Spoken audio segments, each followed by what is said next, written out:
Principe du changement de l'ordre mondial. Pourquoi les nations triomphent et d'autres échouent? Ray Dalio, année 2022, édition Mann, Ivanov et Ferber. Introduction. Pourquoi tout semble partir en vrille? Salut tout le monde! Est-ce que vous avez l'impression que le monde devient complètement fou ces derniers temps?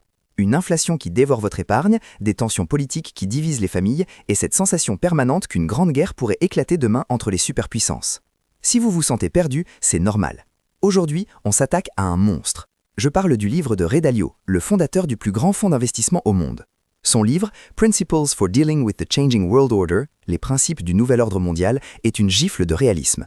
Dalio a analysé 500 ans d'histoire économique pour comprendre une chose. Pourquoi les empires montent et pourquoi ils s'effondrent?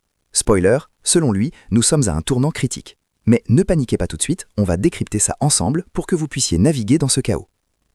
1. Le problème, l'aveuglement du court terme. Quel est le problème majeur que Dalio identifie? C'est notre incapacité biologique à voir venir les grands changements. Dalio explique que nous souffrons tous d'un biais cognitif énorme. Nous pensons que le futur sera une version légèrement modifiée du présent. Pourquoi? Parce que les grands cycles de l'histoire durent environ 250 ans, avec des cycles de transition de 50 à 75 ans. Une vie humaine est trop courte pour voir le cycle entier. Les périodes de grand essor ou de grand déclin n'arrivent qu'une fois dans une vie. C'est pourquoi elles nous surprennent tant. C'est frustrant aujourd'hui parce que les règles du jeu changent. Ce qui marchait pour vos parents, épargner en cash, compter sur la stabilité politique, ne marchera probablement pas pour vous. Si vous ne regardez pas l'histoire des 500 dernières années, vous êtes comme une fourmi qui ne voit pas la botte qui va l'écraser. 2. Le système, le grand cycle et ses 3 moteurs. Alors comment fonctionne cette machine à prédire l'avenir? Dalio ne fait pas de magie, il fait des mathématiques historiques. Il a identifié un archétype. Un modèle qui se répète encore et encore, des Pays-Bas à l'Empire britannique jusqu'aux États-Unis aujourd'hui. Voici les 3 forces majeures qui, quand elles se combinent, créent la tempête parfaite. 1. Le cycle de la dette et de la monnaie. C'est le moteur économique. Au début, un pays est productif, il a peu de dettes et une monnaie forte. Puis, il devient riche, paresseux et s'endette massivement. Quand la dette devient insupportable, que fait le gouvernement? Il imprime de l'argent. Cela dévalue votre monnaie et crée de l'inflation. Dalio nous avertit. Aucune monnaie de réserve ne dure éternellement. 2. Le cycle de l'ordre derrière, le conflit social. Quand l'économie ralentit et que l'impression monétaire profite aux riches, ceux qui ont des actifs, les écarts de richesse explosent. Cela crée du populisme à gauche comme à droite. Les gens ne se parlent plus, ils se battent. Quand le conflit interne devient trop fort, le risque de guerre civile ou de révolution augmente drastiquement. 3. Le cycle de l'ordre extérieur, la géopolitique. C'est le moteur militaire. Une puissance dominante, ici les États-Unis, commence à décliner, tandis qu'une puissance rivale, la Chine, monte en puissance. L'histoire montre que quand une puissance émergente challenge une puissance existante, la guerre est souvent l'issue pour déterminer qui fixera les nouvelles règles.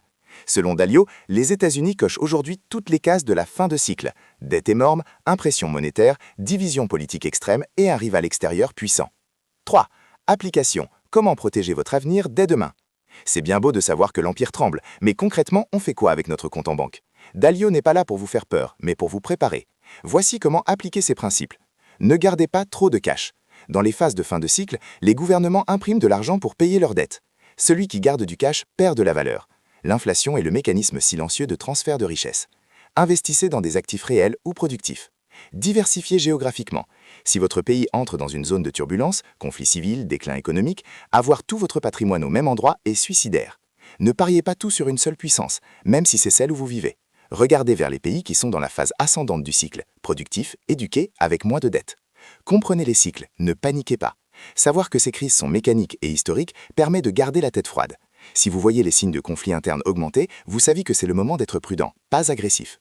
Préparez-vous à une volatilité extrême, car le passage d'un ordre mondial à un autre est toujours chaotique. 4. Critique et contexte, les limites du modèle. Avant de vendre votre maison pour acheter de l'or et apprendre le mandarin, prenons un peu de recul. Ce livre est fascinant, mais il a des limites. Le déterminisme historique. Dalio voit l'histoire comme une machine perpétuelle. Si A arrive, alors B arrivera. Mais l'histoire humaine n'est pas une équation physique. La technologie, l'intelligence artificielle ou des décisions politiques inattendues peuvent briser ces cycles. Le déclin américain n'est pas une fatalité absolue, c'est une tendance. Le biais de l'investisseur. Dalio écrit avec la lunette d'un investisseur qui a des intérêts massifs en Chine. Son analyse du modèle chinois est souvent très élogieuse, minimisant parfois les risques liés à l'autoritarisme ou aux problèmes démographiques de la Chine, qui sont pourtant des freins énormes à leur ascension. Conclusion, Principles for Dealing with the Changing World Order est une lecture essentielle pour arrêter d'être naïf sur la stabilité de notre monde. Il nous apprend que l'ordre est l'exception et le chaos la règle de transition. Ne prenez pas ces prédictions pour des prophéties bibliques, mais utilisez-les comme une boussole. Le monde change. La question est, allez-vous changer avec lui ou rester accroché au passé? Dites-moi en commentaire, pensez-vous qu'on est au bord d'un basculement mondial ou est-ce que Dalio est trop pessimiste? Abonnez-vous pour plus de décryptage et à la prochaine!